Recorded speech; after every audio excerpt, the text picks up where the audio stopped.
Pendant la période Covid, j'ai été très actif pour interpeller les gens sur le danger de la vaccination. Ça m'a valu avertissement de YouTube, suppression de chaînes.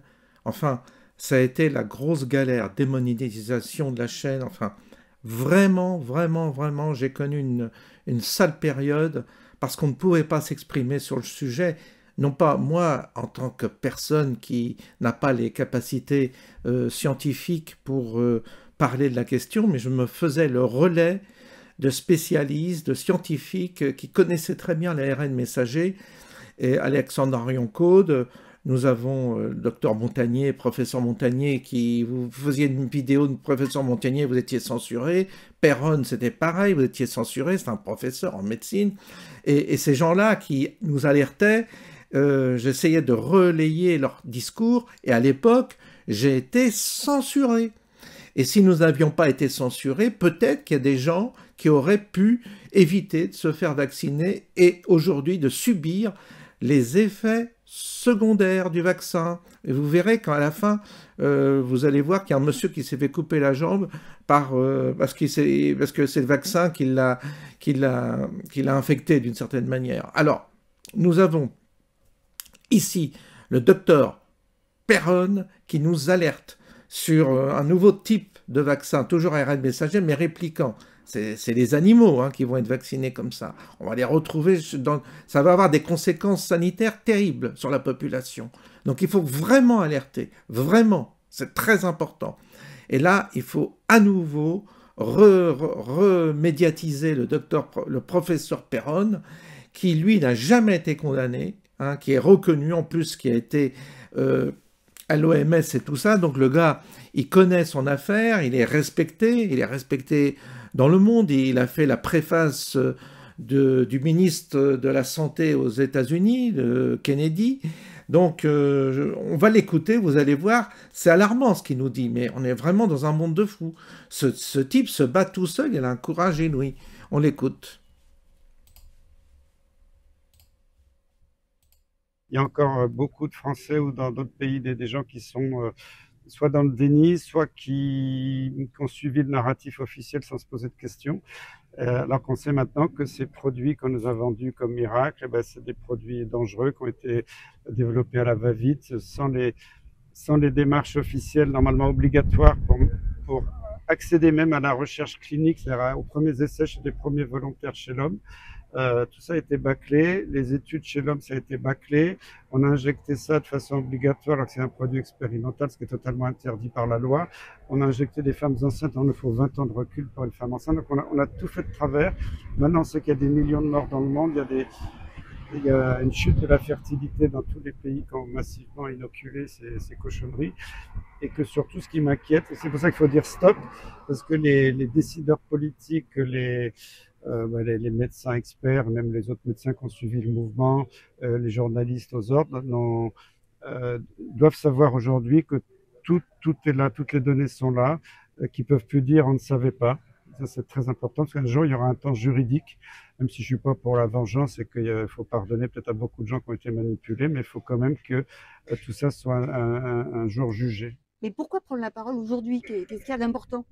Aujourd'hui, c'est parce qu'il y a de plus en plus de données qui sortent et surtout que l'Union européenne est en train de donner le feu vert pour lancer des usines à Tour-Larigot pour faire des nouveaux soi-disant vaccins. C'est pas des vaccins ARN messagers, ces produits sont jamais des vaccins, c'est des produits dangereux et même ils vont faire des ARN autoréplicants. Alors déjà, l'ARN messager actuel peut rester plus de 700 jours dans le corps et faire des dégâts terribles. Et là, on aura le produit une fois injecté, il va marcher ad vitam aeternam.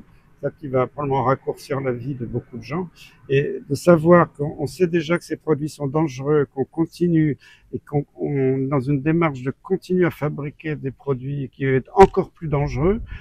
Moi, je dis stop, faut arrêter, faut que les gens soient conscients que là, il faut prendre ses responsabilités et arrêter ce massacre immédiatement et faire un moratoire pour que plus jamais on injecte ce genre de produit si on n'a pas 20 ans de recul avec des études animales sérieuses avant de passer chez l'homme, etc. Donc C'est vraiment pour alerter la population et alerter les décideurs en disant maintenant, vous avez encore la possibilité de dire que vous avez peut-être été manipulé, mais il faut regarder les choses en face et arrêter de continuer comme ça, les yeux fermés. Le danger, il est encore devant nous? Le danger, il est encore devant nous parce qu'on continue d'inoculer. Bon, moi, j'ai pris ma retraite, mais j'ai quand même reçu plusieurs fois cette année une lettre de la Sécurité sociale en me demandant de faire des rappels. On continue, il y a des sages-femmes et des gynécologues qui, de façon totalement honteuse, continuent à obliger des femmes enceintes à être inoculées pour accoucher, alors qu'on sait que ça multiplie de façon énorme le risque de fausse couche et voire de malformation. À un moment donné, il faut qu'on mette les gens devant leurs responsabilités. Pourquoi on arrête le vaccin chikungunya après un mort? Et là, il y a des millions de morts dans le monde, on continue. C'est pas possible. Il faut respecter le serment d'Hippocrate, il faut écouter la voix des victimes. Et je serai toujours du côté des victimes et du côté de la vraie science. Là, il y a eu trop de fraudes, de publications frauduleuses, de corruption dans les agences de régulation dans le monde entier. On ne peut pas continuer comme ça. Il faut revenir à une médecine saine, humaniste. Et je me battrai toujours pour ça. Voilà. Merci. Merci. Je me battrai toujours pour ça. Merci. Vous savez, il nous faudrait cet homme-là comme ministre de la Santé. Si tu as un gars comme Philippe de Villiers qui arrivait à prendre le pouvoir, tu mets ce gars-là ministre de la Santé, il a toutes les capacités pour rétablir une situation.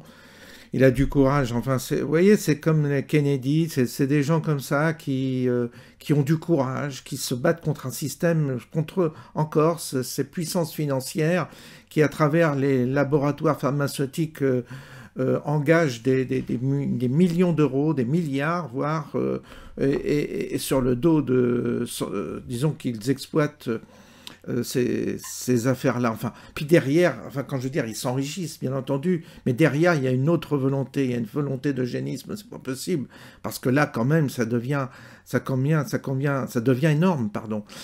Alors là, vous allez voir un monsieur, parce que ça suit, un monsieur qui a été, lui, on lui a coupé la jambe, vous allez voir, c'est sympa aussi, vaccin. Donc vous vous retrouvez avec une jambe de coupé, hein, et lui, personne n'en parle dans les médias, évidemment. Il m'a dit on peut plus rien faire. J'avais tellement mal, j'aurais dit de couper. Ben ça m'a fait les orteils blancs, ça m'a ébouché les artères. Je suis rentré le 15 avril aux urgences et là les médecins ils m'ont endormi, puis après ils ont essayé de me sauver la jambe. Il m'a dit on peut plus rien faire. J'avais tellement mal, j'aurais dit de couper. Je suis là passer une expertise à Grenoble et à Grenoble ils ont estimé que ça venait probablement du vaccin et ça a été même avéré, voilà. J'espère savoir la vérité, savoir pourquoi ce vaccin m'avait fait ça. J'espère que ça soit jugé et qu'il m'examise pour ma jambe parce que je sais qu'elle ne se reposera jamais, mais qu'il fasse un geste, c'est le principal. J'ai appris à vivre sans ma jambe, mais bon, il me reste encore des séquelles. Hein. C'est difficile, il y a des jours ça va, des jours ça va pas. Bon, on essaye toujours, on pense qu'on a des amis, qu'on a du monde derrière, et que peut-être il y a pire que moi. Mais en ce jour, heureusement que j'ai eu beaucoup d'amis dans l'entreprise où je travaillais, de partout, et qu'ils ont été solidaires. Et je les remercie parce que sinon, avec eux, je ne serais plus là. Voilà, donc vous voyez un peu, c'est formidable hein, ce vaccin. Donc, il y avait des raisons. Alors, vous savez, il y en a qui ont mouillé leur chemise pendant la vaccination. À nouveau, aujourd'hui, il faut mouiller sa chemise pour prévenir la population. Mais c'est compliqué, c'est très très compliqué parce qu'on n'est pas tellement aidé, hein, vous savez. On est plus critiqué que aidé.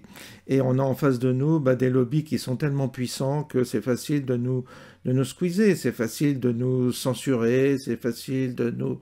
Voilà, oui, effectivement, de censurer la chaîne, de nous empêcher de nous exprimer. Pourquoi? Parce que vous avez derrière des intérêts phénoménaux. Et puis, il y a aussi, je vous le dis et je vous le répète, il y a une volonté de détruire. C'est pas possible autrement, parce que là, aujourd'hui, on a des éléments scientifiques prouvables que les effets secondaires du vaccin sont dangereux, et on continue à vacciner, ce qui est une pure folie. Et les animaux, pareil, et les volailles, pareil. Donc, quand est-ce qu'on va arriver à arrêter ces gens qui veulent nous empoisonner. Je me pose la question, quand est-ce que les Français vont se réveiller? À chaque fois, je me pose cette question, puisqu'on a les éléments, là, on les a, ça y est, on les a devant nous. On a des gens qui nous apportent les preuves que nous sommes en train d'ingérer un poison à cause de ce vaccin. On est en train de nous empoisonner. Est-ce que vous comprenez? Est-ce que vous écoutez? Allez, bonne journée.